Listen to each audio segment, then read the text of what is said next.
So what's your reaction to being named to that list? I mean, it's very, fulfilling just in terms of things, dreams, aspirations. I can't thank Kenny enough, Coach Artuli, just give me the opportunity. When blessings meet opportunities, great things can happen. I come in every day and I see Larry Fitzgerald, Butler, and Cole for War, and I sat here and I tell myself like, all right, like I'm coming for this. I'm actually on my visit here before I came here. Like me and Dude sat in his office. Like he asked me like, what do you want? And I picked up that trophy and he allowed me to take a picture with it. And I was just like, that's something I wanted since I was a kid. Because, all the great wide receivers had it. I mean, Larry Fitzgerald had it. Crabtree won it twice. So it was just like, that's always been a dream of mine. And I took that picture from Dude's office and I put it on a poster and put it on my wall. Is it still up there on your wall? Oh, yeah, definitely. I have, like, my mom calls it a vision board. So, everything that I idolize that means a lot to me goes up on that vision board. Just in terms of faith, just in terms of family, dreams I have, places that I want to be in life, type of person I want to be. Quotes from Martin Luther King, sayings from Kobe, Obama, Usain Bolt. Just in terms of like mentality and the way they carried it. So when you were deciding to transfer to a different school, do you ever think you'd end up at a place that leads the nation in pass attempts? Especially at Pitt, did you think Pitt would ever be that kind of school? Actually, I really didn't know what to expect.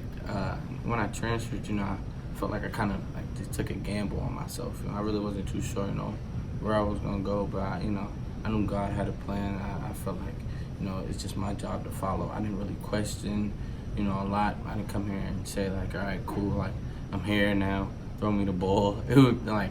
Because last year the roles were completely different, and I feel like I would do whatever to help us, get to that level of winning a championship. We had two great running backs, like outstanding running backs, and I take pride, making certain key blocks and helping them score or certain plays, and that really means a lot to me more than any touchdown I have. It's the additional effort of seeing my guys score. I made a good block last week with French. You should have seen it. Oh yeah, tell me about it.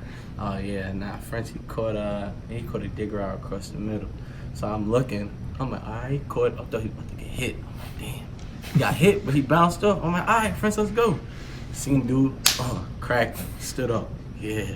I think that was the apex, because the apex he fell off with Will, so then he came back down. Got the block. Feeling tough, and then Will caught two people on the block. I was like, "Oh yeah," it was a cool play. Apex is the corner. Apex is that's the person that plays the two player. So the apex could be either the nickel.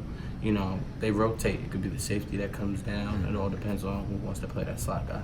Taysir, you mentioned last year, when Coach Whipple came in and laid out what you guys were going to do. It's so different. Did you ever imagine it would be like it's turned out to be? Coach Whipple, he came in, and it wasn't like he sat here and just like, all right, we're just gonna throw it 1,000 on a time, but he came in and just like, we're gonna take what we have and we're gonna improve it, we're gonna fine tune it. That's why we still do some of the things that we do, the jet sweeps. He's gonna find out, the best ways, best opportunities to get, playmakers the ball, and I feel like he's been doing a great job with that. Coach B talked about how you're kind of just scratching the surface with how good you can be. How good do you actually think you could be? Oh man, I write it down every day. Self-inflicted wounds. I feel like in terms of production, in terms of things that I could be doing, or I should be doing. I feel like sometimes I hurt myself. I'm an overthinker, so when I get in my own head, it kind of hurts me. And he just tells me like, "Tay, all right, relax, just play." And when I get out of my head, I sit here and I'm able to accomplish great things. I just always think about the next step. I think of football like chess. When I come up, for the line, in terms of releases, I already have 3 releases in my head.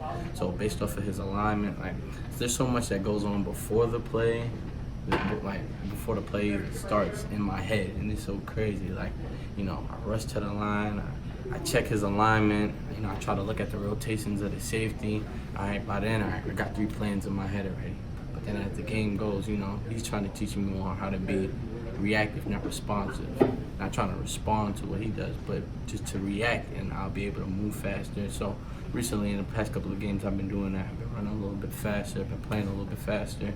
and it's coming with confidence, and he's just helping me build that. Him being a great receiver coach, and I just feel like that's just gonna keep happening. How does it help you having Maurice on the other side? You guys can kind of play off each other and take attention away from each other. Oh yeah, me and Jiggy, we talk about it all the time. He's great just because like he's a dog. Like he gives that presence on the field. Like I know when Maurice he makes his catches and he stands up like this, I'm like, oh yeah, he's hot. They gotta cover that man. And that makes my job easier, and I feel like we make each other's job easier because it's like you can't think about one without thinking about the other. He told me something the other day. He was like Big Mac with French fries, and that's like you can't think about one without the other. That's my dog. But it's not just you two. What does it mean for the room when passes get spread around as much as they have been? Yeah, they don't know what to do. It's like me and French was on one side and for the play, and it seemed like the whole defense went like directly to us. And you see Saki on the slant running. I put my hands up there, he was gonna score, but he got tripped. It's like, damn, Saki.